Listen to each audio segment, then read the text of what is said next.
بسم الله الرحمن الرحيم. الحمد لله رب العالمين.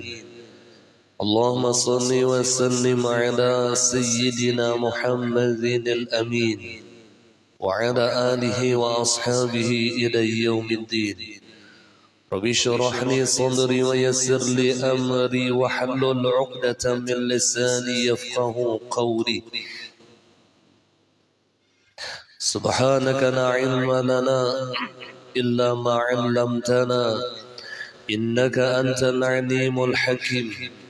ولا حول ولا قوة إلا بالله العلي العظيم العزيز العليم. عدد كل حرف كتب ويكتب أباد الآبدين ودهر الداهرين.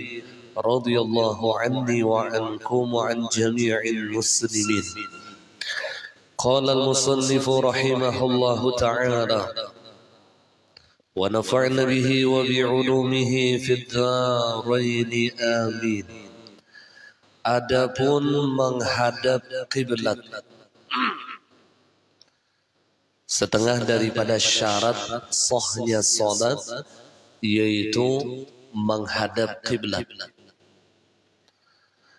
Dan yang diwajibkan di dalam menghadap kiblat ini adalah dada kita, dada. Sedangkan wajah itu sunnah. Anggota-anggota yang lain itu hukumnya sunnah. Jadi yang wajib menghadap kiblat itu dada, dada. Maka perhatikanlah kiblat kita di dalam salat, terutama di rumah-rumah kita. Jadi jangan perkiraan, apalagi di zaman modern sekarang ini, itu setiap HP itu ada aja aplikasi kiblat. Jadi mun kawa imbah dapat tulah digarisi.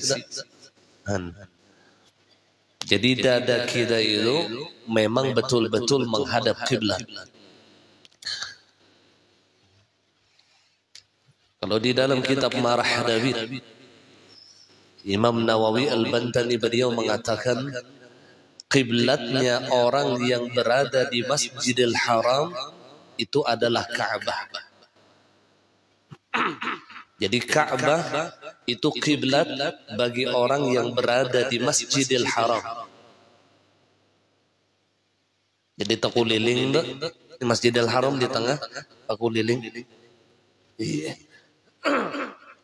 Sedangkan orang yang berada di luar daripada Masjidil Haram, maka kiblat mereka itu adalah Masjidil Haram tersebut.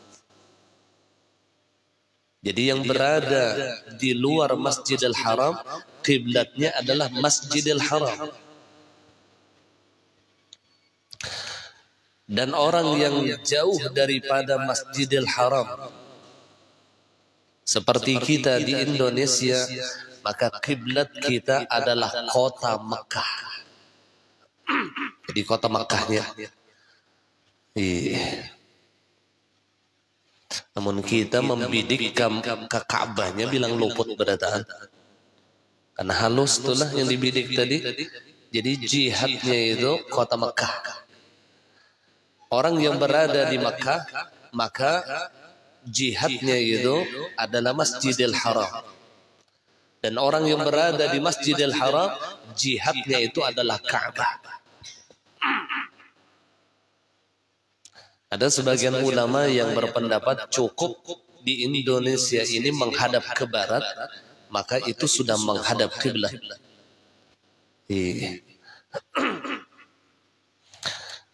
Jadi ada ulama yang afik seperti Datuk Kelambayan, beliau itu berpendapat kiblat itu adalah Ainul Ka'bah.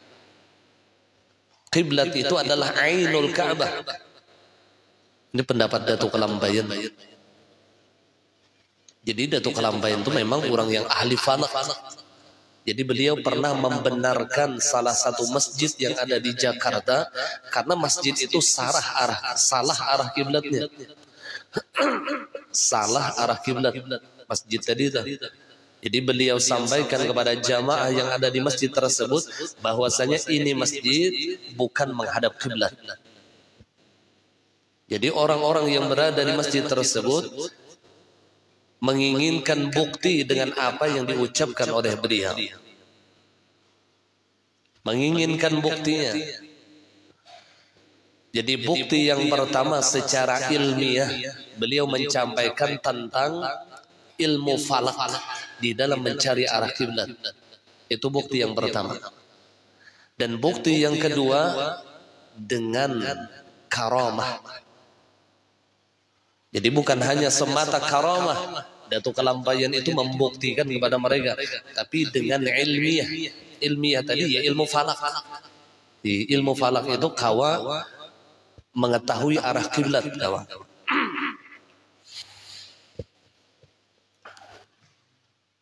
Mun kita itulah yang simpel aja itulah mun pian biasi lading silet gol, lading silet gol tuh. Pian andak di atas banyu lang. Itu ujung kanan dan kirinya itu utara selatan itu dipastikan. Jadi tinggal mencari timur baratnya lagi. Kami bahari dilajari guru kami mencari arah kiblat itu dengan memakai lading silet ya. Jadi patut juga lading silet nih bandak di dompet dah. Coba biar dengan tes di rumah nukar lading silet, tapi yang gol lah, yang gol. Nah andak di atas banyunya berputar tuh, putarannya itu yang ujung ke ujung itu pasti menunjukkan arah utara selatan. Karena kok biar putar kayak apa aja, pasti utara selatan ya boleh. Berarti lawanannya yang kanan kirinya yang di sebelahnya berarti timur barat. Allah. Penting juga lading silet ini dibawa di dompet kalau pinata sasat. Ya paling tidak kita mengetahui dahulu jihadul arba'in tadi, jihad yang 4 tadi paling kada kita tahu utara, selatan, timur lawan barat. Itu minimal tuh. Nah barat kan jelas tenggelam matahari, timur terbit matahari. Nah Ka'bah itu jihadnya ya barat. Jadi ada ulama yang berpendapat dengan berpegang bahwasanya kiblat itu adalah ainul Ka'bah, bendanya Ka'bah. Jadi harus tepat ke Ka'bah. Ini ulama yang ihtiyat, ulama yang afik. Ya salah satunya Datuk Kelampayan. Ya yang di Jakarta tadi itu kisahnya. Jadi Sidin membuktikan dengan ilmu falak, kemudian beliau buktikan dengan karamah. Beliau buka jubah beliau, nampak Ka'bah, nampak Masjidil Haram dengan Ka'bah di jubah Sidin itu model kayak pelem itulah, sehingga jelas kiblat di masjid tersebut menyalahi dengan Ka'bah. Lalu waktu itu musyawarahlah orang-orang yang ada di tempat tersebut. Ini kayak pacarannya kita hendak ma'alih kiblat. Masalahnya ini harus menghancur masjid karena jauh benar menyalahi kiblat. Lalu dipinta kepada Datuk Kelampayan, ujar Sidin, ayo aku sembahyang dahulu 2 rakaat. Salatlah beliau. Setelah salat beliau geserkan imamah beliau, diputar Sidin sedikit imamah beliau. Jadi masjid itu 4 bergeser juga. Keren. Dan sampai sekarang masih ada buktinya. Jadi ada bakas geseran masjid itu masih ada. Itu karamah Datuk Kelampayan ketika beliau baru datang ke Indonesia. Jadi Sidin datang ke Indonesia dulu, Jakarta dulu. Allah ngaran wali, sudah wali alim bilang, kita ini sudah waloh bongol. Ada wali pengwaloh bongol bulang. Yang lalu pengarasan. Ya Allah, luar biasa kita punya datu itulah. Dan beliaulah dari cucu-cucu beliau yang menyebarkan dakwah Islam terutama di Kalimantan Selatan. Jadi Kalimantan Selatan ini tersebar keislaman itu berkat anak cucu Datuk Kelambayan yang dikirim oleh beliau. Yang dikirim oleh beliau. Allah. Ya termasuk kalau di daerah Kota Baru ini kan. Kota Baru itu dahulu sampai Tanah Bumbu, Pagatan termasuk Kota Baru. Itu tahun 80-an, orang yang lahir di Batu Licin itu akta kelahirnya Kota Baru. Jadi Pagatan tadi termasuk Kota Baru tuh waktu itu ya, Datu Muhammad Arsyad Datu Lama. Nah itu cucu daripada Datu Kelambayan yang diutus ke daerah kita. Dan beliau salah satu cucu Datu Kelambayan yang paling alim, yang paling banyak mengambil ilmu kepada datunya, kepada kakeknya sendiri. Syekh Muhammad Arsyad Pagatan atau yang kita kenal dengan Datu Lama. Alim itu alim luar biasa.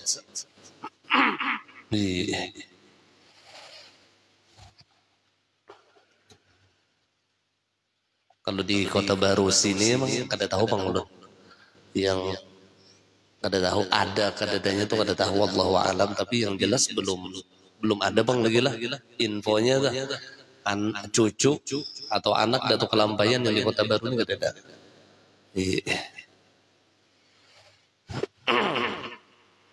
Nah kemudian ada ulama yang berpendapat bahwasanya kiblat itu adalah jihatul Ka'bah.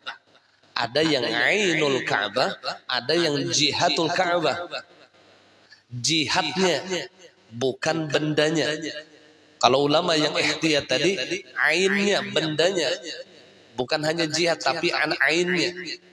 Nah jihad ini ya barat, gitu dah. Barat gitu. Jadi ujar ulama asal ke barat ya menghadap kiblat. Asal ke barat telah jihad tadi. Jadi ulun punya satu kitab yang membahas masalah cerita Datuk Kelambayan yang beliau memindah kiblat di Masjid Jakarta sana. Di Betawi sana ada satu kitab khusus membahas masalah jihad ainul Ka'bah. Jadi memang pendapat yang paling afik, yang paling sahih, kiblat itu adalah ainul Ka'bah. Kiblat itu ainul Ka'bah, bendanya. Nah kita sekarang dibantu oleh aplikasi. Di zaman sekarang nih, kada bersalang kita menghitung-hitung segala macam, adalah kita sudah dibantu oleh aplikasi. Jadi nyaman untuk mengetahui tentang ainul Ka'bah itu nyaman sudah ini. Bukan hanya sekedar jihadul Ka'bah, tapi ainul Ka'bah. Dengan aplikasi tadi, asal aplikasinya ini memang akurat, yang kalau kita menggunakan aplikasi itu jangan diletakkan di besi. Bila di besi kada akurat, karena ada magnet tadi di situ. Jadi bila di besi kada mau akurat. Jadi jangan di besi, di papan atau di tehal atau di semen atau di tanah. Dan tempat untuk meletakkannya harus datar.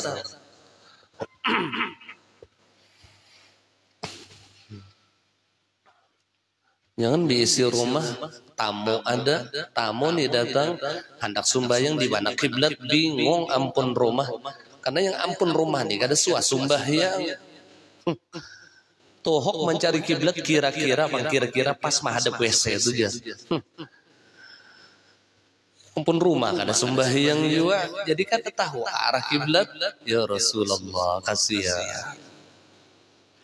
Allah. Maras benar kita melihat bila orang rumah tuh kada tahu di kiblat. Pernah ulun, ini bukan masalah kiblat tuh lah, masalah Quran dah. Pernah ulun mentasmiyahi anak orang dan meminjam Quran. Karena ulun yakin dia tunggal buah rumah ini ada Quran, meminjam Quran. Jadi jero ulun kada membawa, ulun kada hafal. Innallaha astafa tu kada hafal. Jadi minjam Quran. Jadi abut di rumah tu pian mencari Quran ya Rasulullah. Rupanya kada suah membaca Quran. Bisi Quran kada bisi. Ya Allah, kada bisi Quran. Jadi yang ampun rumah ini pulang abut meminjam kata tetangga sama pulang kada bisi Quran juga. Ya Allah ya Rasulullah. Ampun ulun biar melihat ada aja rumah yang kada bisi Quran.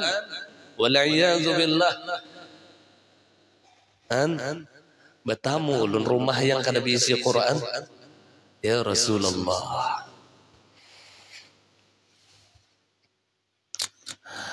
Maka Nabi memadahkan nawiru buyutakum biqiraatil Qur'an. Terangi rumah-rumah kalian dengan membaca Al-Quran.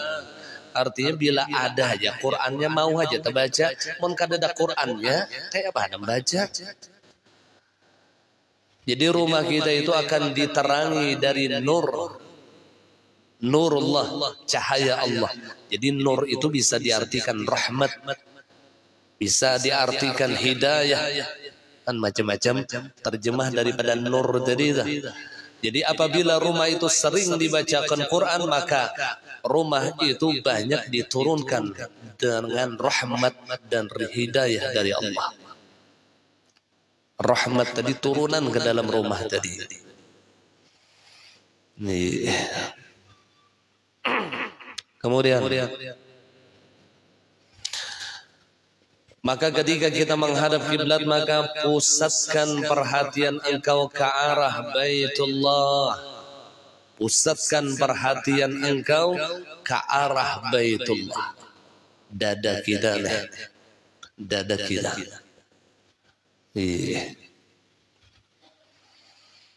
Dari takbiratul ihram sampai salam jangan berubah dada kita daripada berhadap kiblat. Yang sering terjadi, ini penting, ini masalah fikih inilah. Yang sering terjadi ketika ia mengucapkan salam dengan memalingkan kepala ke kanan dan ke kiri, lalu bahu ikut bergerak, sedangkan dada itu seurat lawan bahu, gitu nah. Bila bahu bergerak, otomatis dada bergerak. Nah ini penting untuk diperhatikan. Ketika salam maka jangan sampai bahu ikut bergerak. Jadi jangan gini. Assalamualaikum warahmatullahi. Ini berubah nih. Yang asal ke muka jadi ke situ. Dan di waktu itu salatnya batal. Sembahyangnya batal. Karena sudah tidak mencukupi syarat. Ada sah sembahyangnya. Jadi yang bergerak ketika salam itu bukan bahunya tapi kepalanya. Assalamualaikum warahmatullah. Assalamualaikum warahmatullah. Tapi gulai urun jar bisa tasilah gulu itu najar. Jadi bila salam assalamualaikum warahmatullah, jadi teumpat bahu. Di apa solusinya? Jangan berpaling. Jangan berpaling. Karena memalingkan kepala ke kanan dan ke kiri ketika salam itu hukumnya sunnah. Sedangkan dada menghadap kiblat hukumnya wajib. Jangan sampai mengerjakan sunnah mengalahkan pekerjaan wajib. Jadi kada usah berpalingan mun pina sakit gulu tuh atau tetaguk sendok kah misalnya. Nah, jadi mereka karas gulu tuh berikit lawan bahu. Ini yang sering terjadi. Jadi waktunya salam dah. Nah, taumpat bahu assalamualaikum gitu. Ini pasti berubah nih. Bila bahu bergerak, dada umpat bergerak. Warahmatullah. Assalamualaikum warahmatullah. Madalah juga salamnya tuh sebelum salam bertunduk. Di manakah ilmunya dapat? Assalamualaikum warahmatullah. Assalamualaikum. Itu kadang disunnahkan. Ada bertamu ulun dalilnya ada bertamu yang menundukkan kepala sebelum mengucapkan salam itu kan ada sunnah Rasulullah. Itu gerakan yang tidak disyariatkan. Apabila gerakan tidak disyariatkan, bila melebihi, bila mencapai 3 gerakan berturut-turut, itu membatalkan salat. Apabila gerakan itu tidak disyariatkan dan dilakukannya 3 kali berturut-turut, itu membatalkan salat. Jadi menundukkan kepala itu bukan gerakan yang disyariatkan, bukan. Jadi jangan lagi yang kita bertunduk itulah. Jadi bila Assalamualaikum warahmatullah. Jangan Assalamualaikum warahmatullah. Assalamualaikum sudah bertunduk pulang bergerak apa tu? Anu bahu pula. Assalamualaikum warahmatullah. Assalamualaikum warahmatullah. Sudah bertunduk bahu bergerak ulang.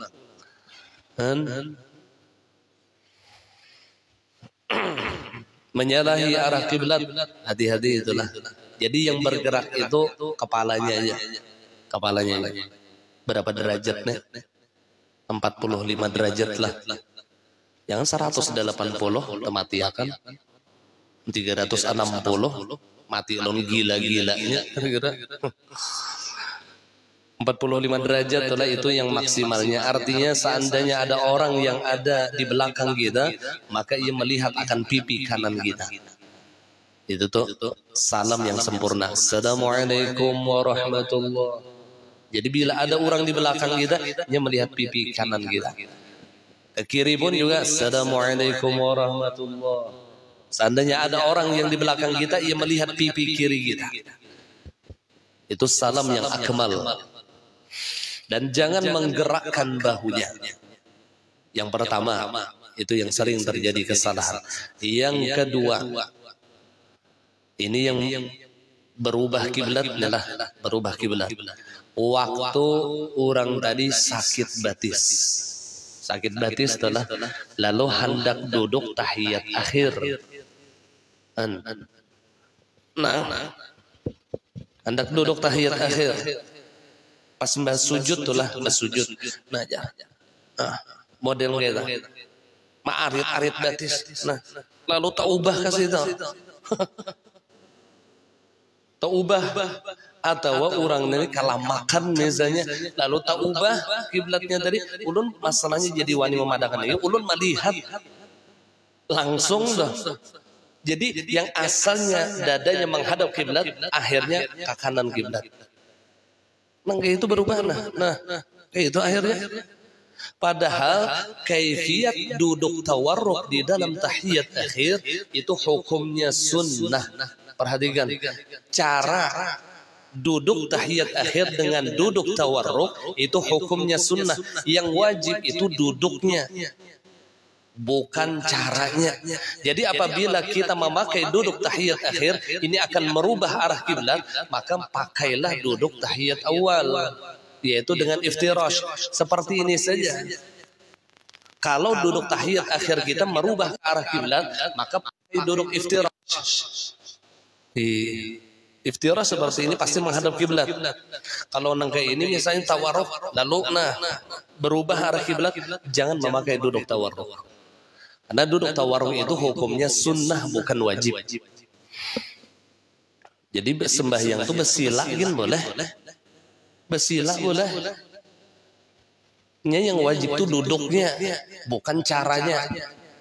Paham?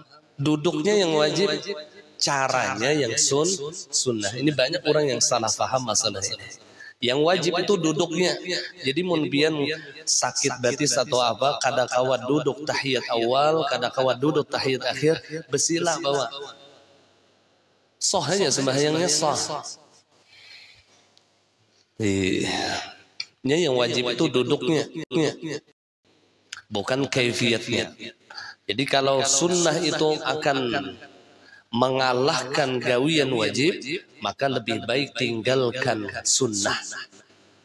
Itu kaidah di dalam ilmu fikih. Apabila kesunnahan itu mengalahkan gawian yang wajib, maka tinggalkan sunnah.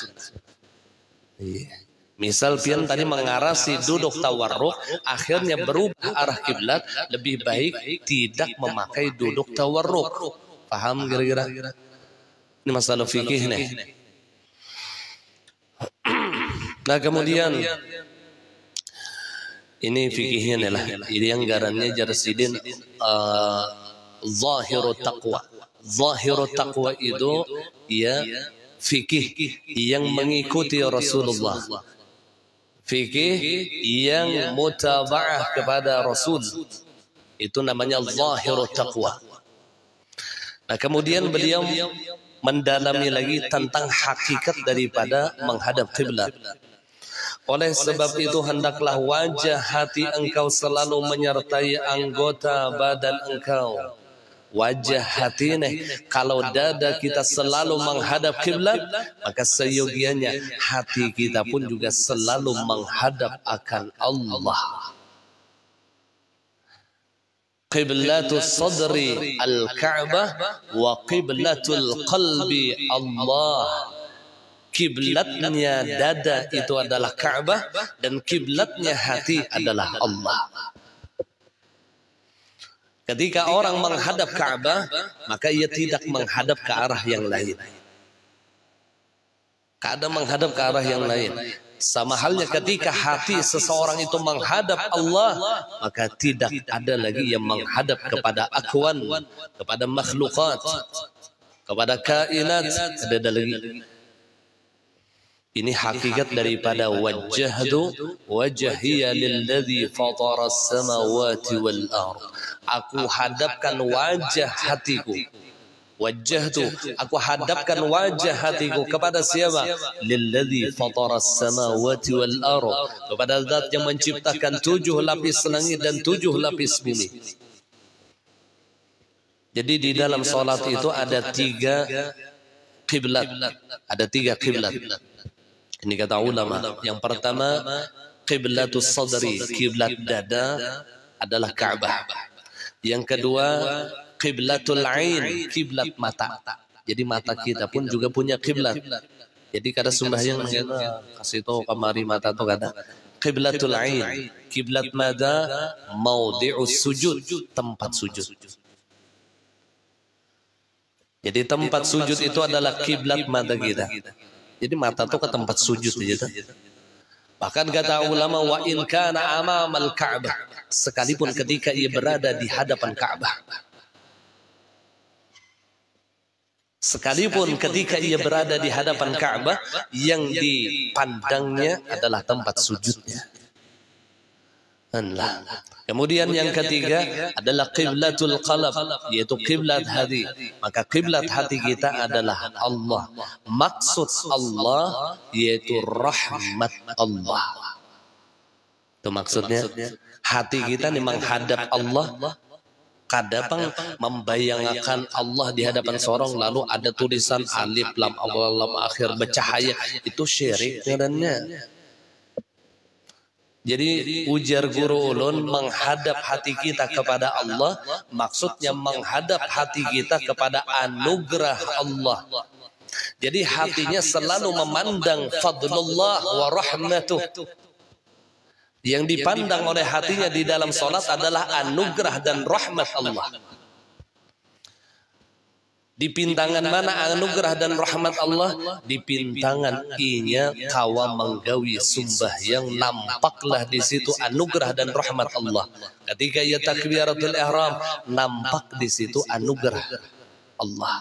Ketika ia membaca doa iftitah, nampak di situ anugerah Allah. Mbah, Allah menolonginya kawa membaca iftitah. Kita itulah kawan menuntut ilmu hadir di majelisnya. Kada lain. Itu adalah anugerah Allah lawan kita. Anugerah Allah. Bahasa tasawuf namanya fadlullah wa rahmatuh. Anugerah dan rahmat Allah. Jadi pandangannya mun kita kawa hadir di sini, nah pandangan hati kita apa? Ini anugerah pian ya Allah. Ini rahmat pian ya Allah. Jadi seberataan kebaikan atau ketaatan yang kita kerjakan seluruhnya anugerah dan rahmat Allah. Itu yang disyuhud, itu yang dipandang di dalam salat kita. Allah yang dilihatnya anugerah dari bang berataan. Jadi bukan membayang-bayangkan Allah, bukan. Apalagi istilah maulah di rumah peimaman bertulisan Allah. Lalu dibayangkannya Allah ini di hadapannya, padahal Allah laisa lahul makan wa laisa lahul jihad. Allah tidak berhajat kepada tempat dan tidak berhajat kepada jihad. Hati kita adalah jihadnya kedada. Makanya al-qalbu baitullah. Hati ini adalah rumahnya Allah.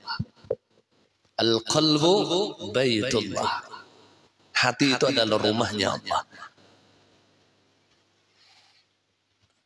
Dan Allah laisa lahul jihad wa laisa lahul makan. Allah tidak berhajat kepada jihad. Jikalau ia mengatakan Allah di atas langit, berarti ada punya jihad. Maka ini kesalahan dan akidah yang fatal. Kesalahan yang fatal.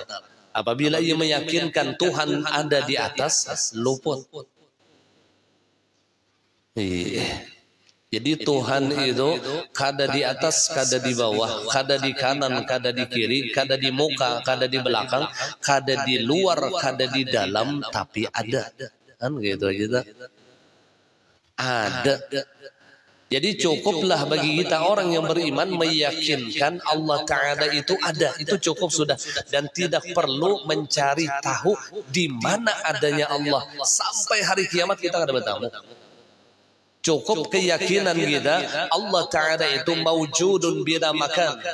Allah Ta'ala itu ada dan berhak kepada tempat.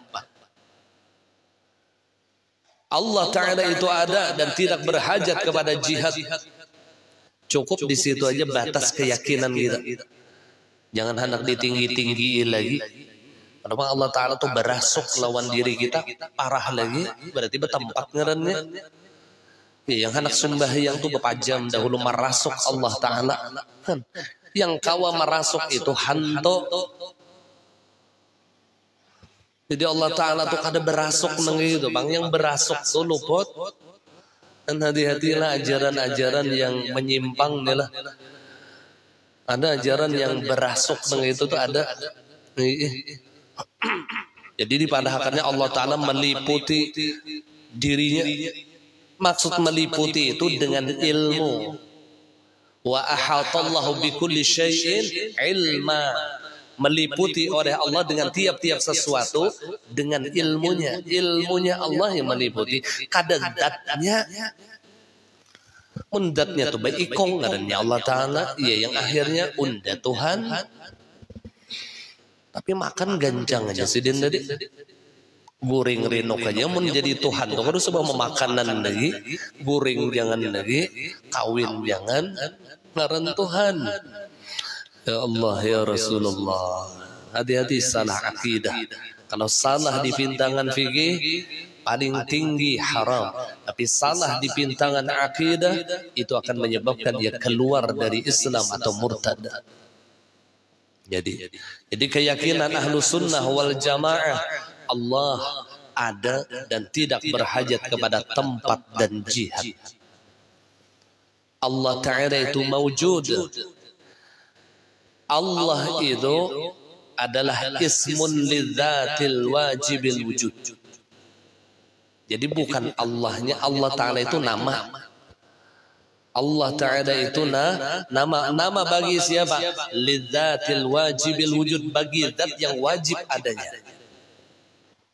Nih, jadi Allah itu nama. Jangan tasambah lawan nama.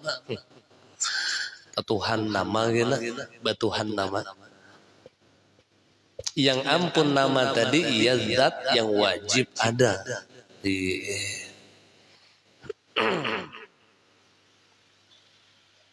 Kemudian ketahuilah bahwa sebagaimana wajah ia tidak menghadap ke arah Baitullah, kecuali dengan meninggalkan lainnya.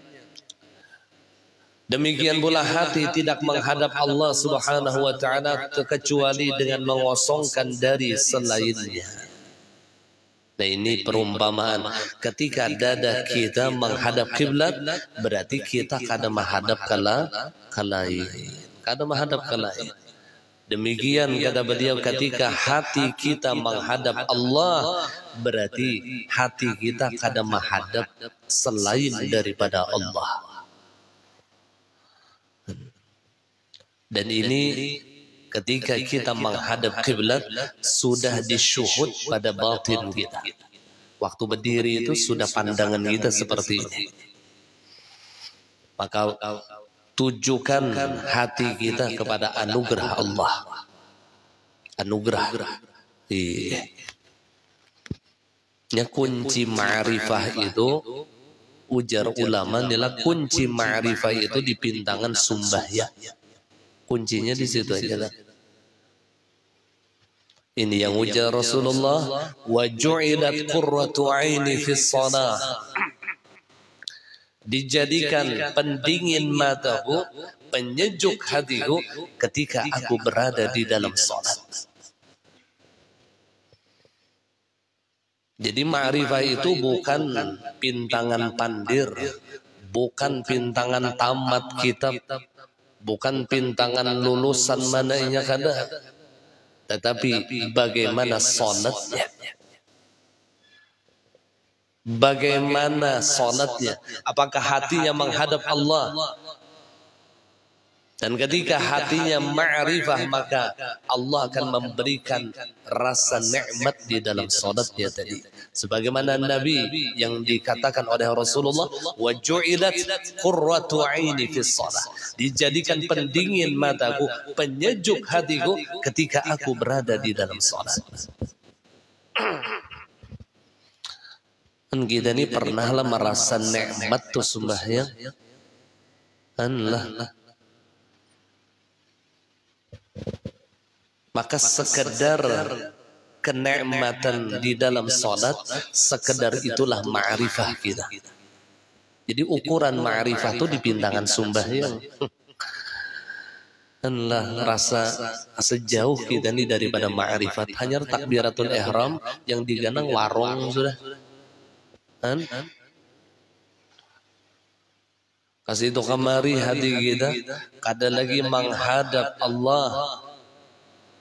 Maka bila orang dalam menghadap ke muka berarti kada ke belakang hadapnya. Sama bila orang tu menghadap makhluk berarti kada menghadap Allah. Ini hati itu hanya satu rongga saja. Apabila diisi Allah maka hilanglah selain daripada Allah. Satu rongganya. Ada yang bercampur tuh ada.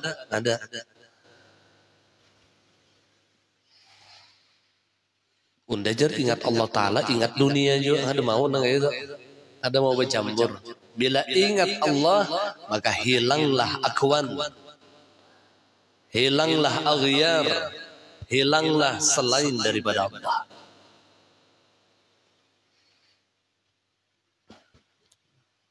Sampai ulama arifin billah itu mereka pernah mengatakan, "Lau khatarat li fi siwaka iradatun ala khatiri sahwan faqadaitu bi raddati." Seandainya terlintas di dalam hatiku ni selain daripada Allah, maka aku hukumkan aku murtad kepada Allah.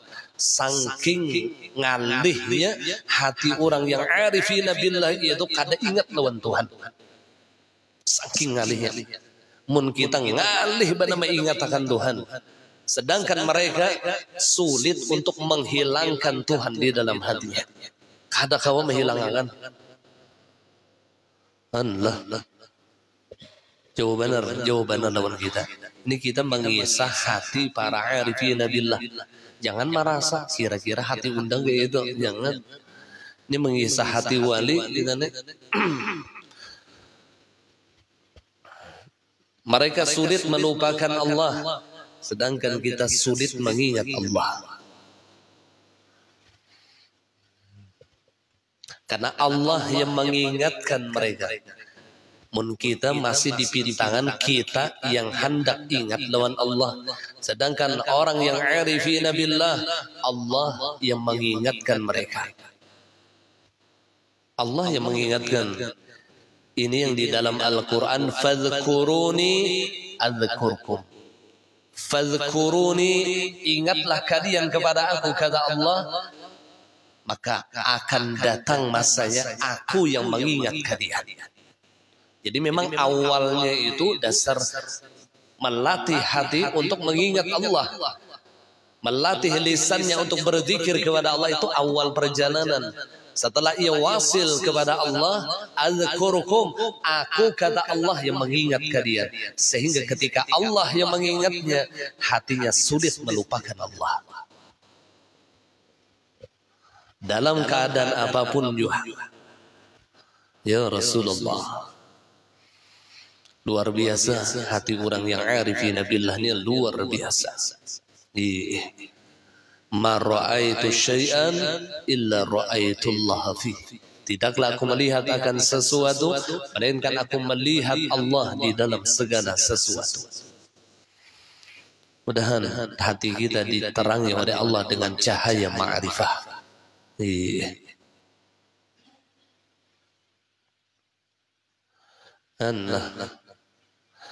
Habis sudah masalah qiblat. Adapun i'tidal pula, i'tidal dengan berdiri. Ini masalah zahiru taqwa dulu bahas. Salah satu rukun di dalam salat yaitu i'tidal. I'tidal itu artinya meluruskan tubuhnya setelah ia menundukkan tubuhnya.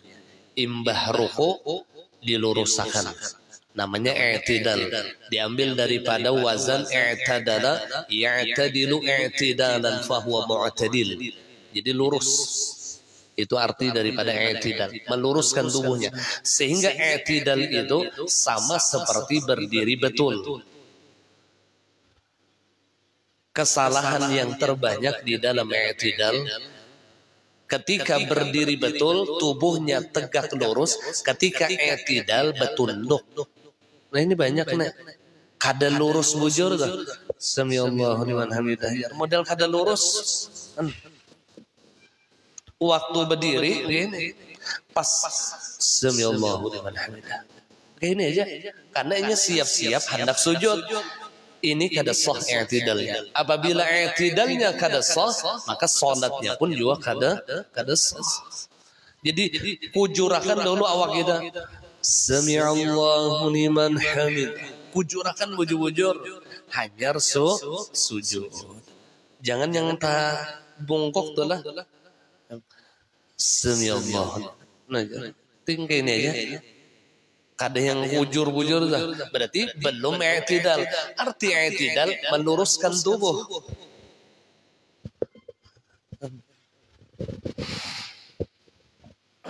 Meluruskan tubuh. I'tidal.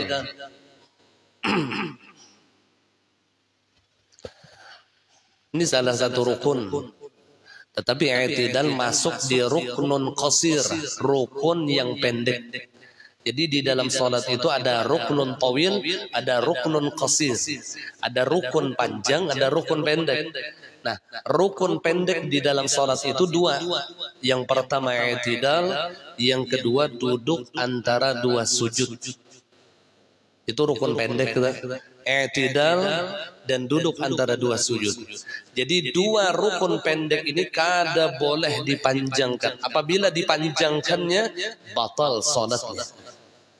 Misal sami'allahu liman hamidah rabbana walakal hamd. Lalu dibacanya ayat kursi, Allahu la ilaha illa huwal hayyul qayyum.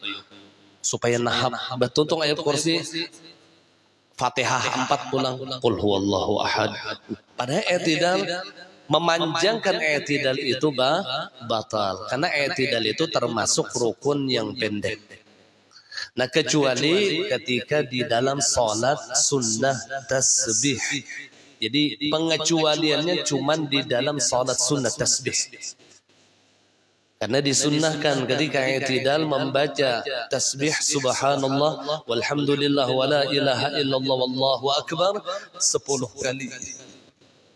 Jadi pengecualiannya cuma di dalam salat sunnah tasbih. Selain daripada itu wajib i'tidal dan duduk antara dua sujud itu pendek wajib. Jadi sekedar bacaan yang warid dari Rasulullah, sekedar itu aja. Jangan dilebih-lebihkan, jangan. Bila dilebih-lebihkan batal salatnya. Iya. Nah, selain daripada dua rukun ini silahkan pian hendak panjang rukuk, pian misalnya hendak pian panjang inilah setengah jam, kada batal sembahyang. Rukuk makanya di dalam riwayat berdirinya Rasulullah itu sama seperti rukuknya Nabi. Berdiri Rasulullah itu sama seperti rukuknya Rasulullah. Padahal berdiri Rasulullah itu kalau kita membaca Quran itu kurang lebih kalau qiyamul lail sidin itu sekitar 3 juz Al-Quran. 3 juz. 3 juz Al-Quran dah. Itu berdirinya Nabi. Maka rukuknya Nabi di dalam riwayat sama seperti berdiri. Berarti kayak 3 juz juga. Jadi silahkan saja selain daripada i'tidal dan duduk antara dua sujud, memanjangkan sholatnya sujud pian hendak 2 jam nggak ada apa-apa. Pas bangkit pas takan tot batalam seberataan. Kada masalah. Selain 2 rukun tadi, maka 2 rukun ini disebut rukunun qasir, rukun yang pendek, wajib pendek, kada boleh panjang. Ya Allah.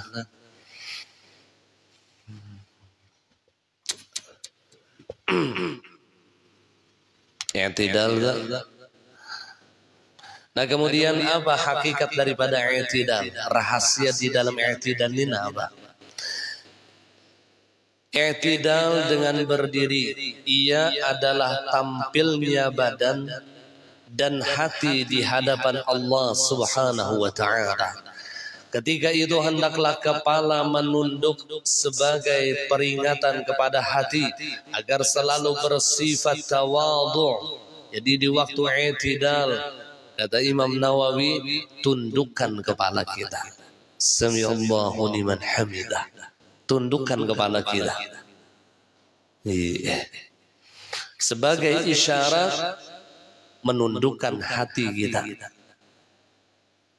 Jadi menundukkan kepala itu bukan hanya di pintangan i'tidal, tapi dari ia takbiratul ihram. Itu sunnah menundukkan kepala. Kada yang baca gatot kepala. Jadi mulai takbiratul ihram, Allahu akbar. Cuma sedikit saja menundukkan. Matanya menghadap kiblat. Matanya memandang ke tempat sujud, dadanya menghadap kiblat, kepalanya sedikit ditundukkan. Ditundukkan. Tawadhu'an lillah. Agar hati kita tawadhu, terutama di hadapan Allah dan di hadapan hamba-hamba Allah. Jadi isyarat sebenarnya menundukkan kepala itu isyarat. Jadi bila ada orang yang sembahyang adalah semakin tumbuh kesombongan di dalam hatinya, berarti ia tidak mendapatkan hikmah di dalam salatnya. Karena salat itu mengajarkan hati kita untuk tawadhu. Belum lagi sujud, belum.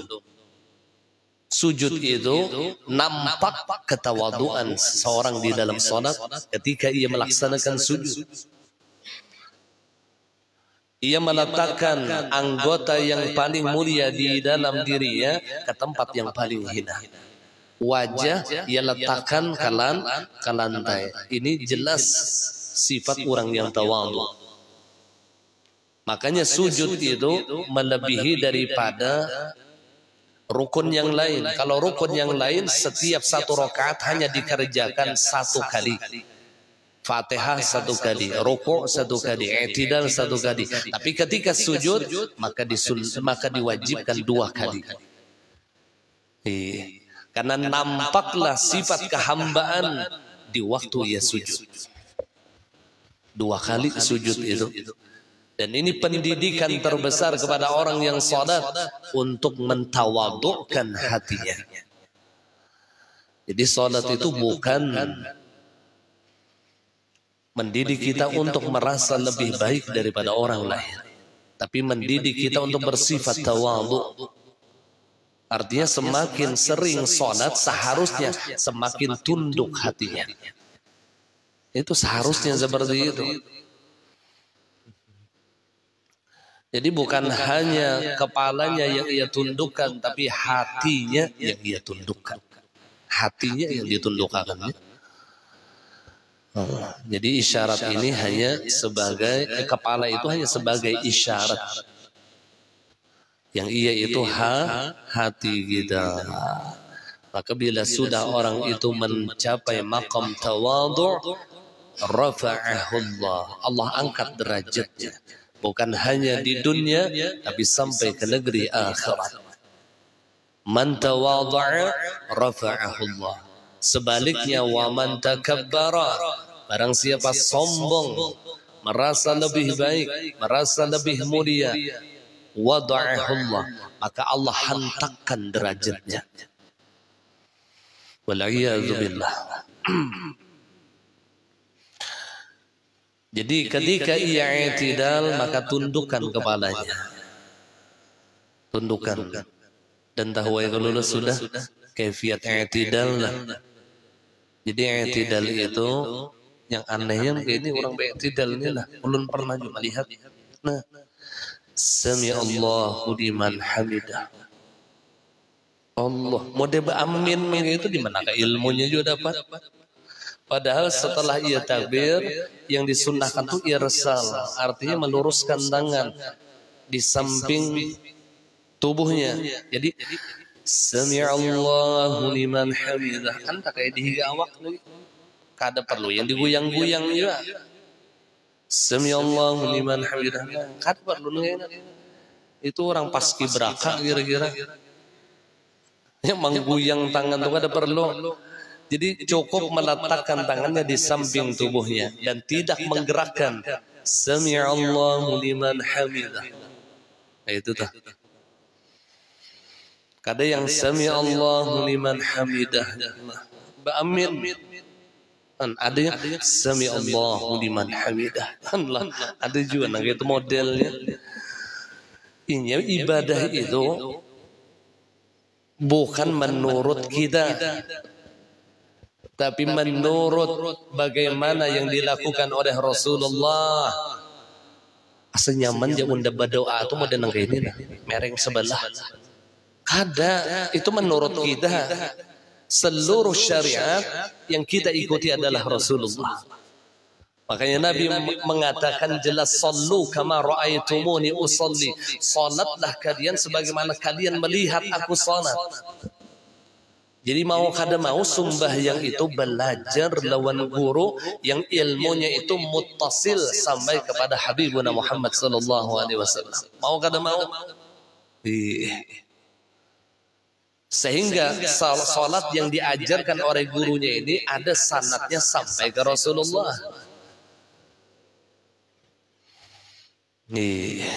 Belalain dolah ngaran Nabi ini sembahyang macam-macam tuh dilihat. Ada yang Allahu Akbar, sahabat tuh meriwayatkan macam-macam. Ada yang Allahu Akbar, batu meletakkannya, ada yang di pusat, ada yang di dada, ada yang di baina surah war rukh, baina surah baina sadri was surah, antara dada lawan pusat. Itu kita Syafi'i itu riwayat daripada seluruh sahabat, karena sahabat itu melihat Rasulullah berbeda-beda caranya. Nah, ada Imam Malik, kada bersedekap Imam Malik itu karena sahabat melihat dari belakang. Sahabat meriwayatkan itu dari belakang Rasulullah. Jadi ia meriwayatkan sembahyang itu kada perlu bersedekap. Allahu Akbar kada perlu. Allahu Akbar, lurus ya tangan. Ini penglihatan sahabat. Nah, lalu diambil oleh imam-imam madhab. Riwayat daripada sahabat ini diambil oleh imam madhab. Nah, Imam Syafi'i mengambil dengan sedekap. Imam Malik mengambil riwayat yang tanpa sedekap. Jadi bila pian melihat ada orang yang sembahyang lurus tangannya, bisa jadi mereka bermadhabkan Maliki. Madhabnya Maliki. Ada sama lawan kita, ada sama. Tapi mereka pun juga tidak salah. Karena tetap mengikuti Rasulullah. Dan Nabi mengatakan, ashabi kan nujum ayyum aqtadaitum ihtadaitum. Sahabatku itu bagaikan bintang, kata Rasulullah. Ayyum aqtadaitum, bila mana engkau mengikuti mereka, ihtadaitum, kalian akan diberikan hidayah oleh Allah. Jadi boleh aja kita mengambil pendapat sahabat yang mana, boleh. Nah, seluruh pendapat sahabat ini disaring oleh madzhabul arba'ah.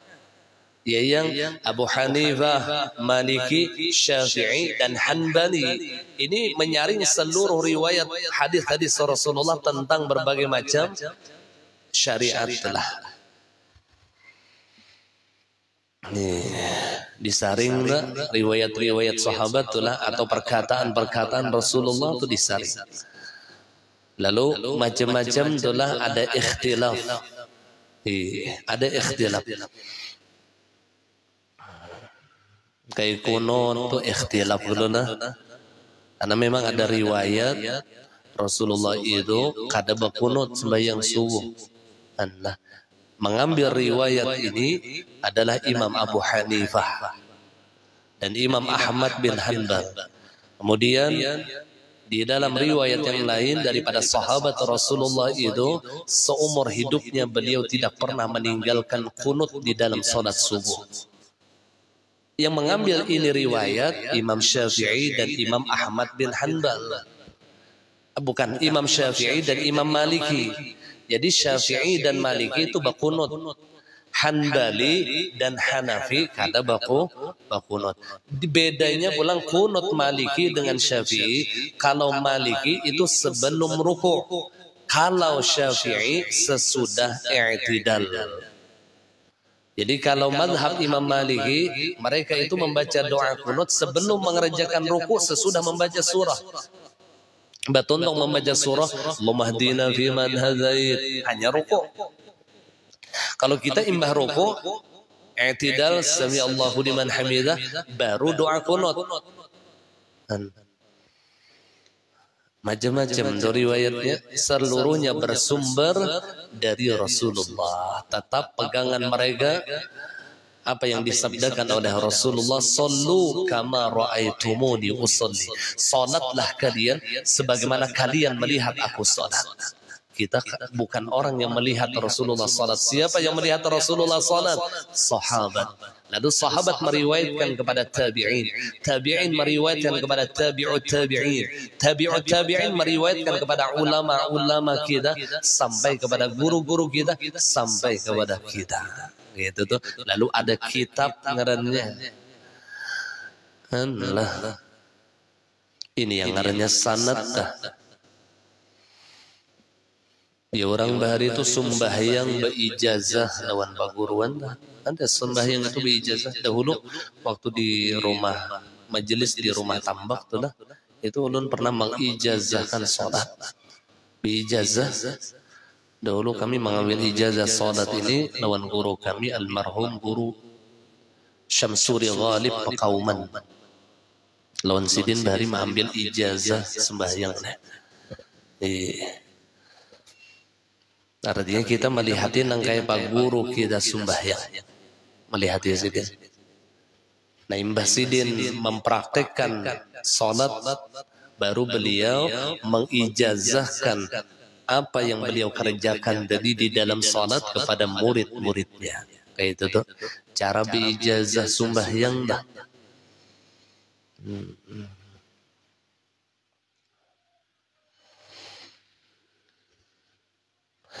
Nah, kemudian ingatlah dalam keadaan itu kehebatan berdiri di hadapan Allah Subhanahu wa taala pada hari kiamat ketika segala amal ditunjukkan kepada diri kita. Jadi pandangan hati kita ujar Sidin waktu i'tidal tadi adalah bahwasanya kita berdiri di hadapan Allah di waktu itu. dan segala amal kita ditunjukkan kepada diri kita.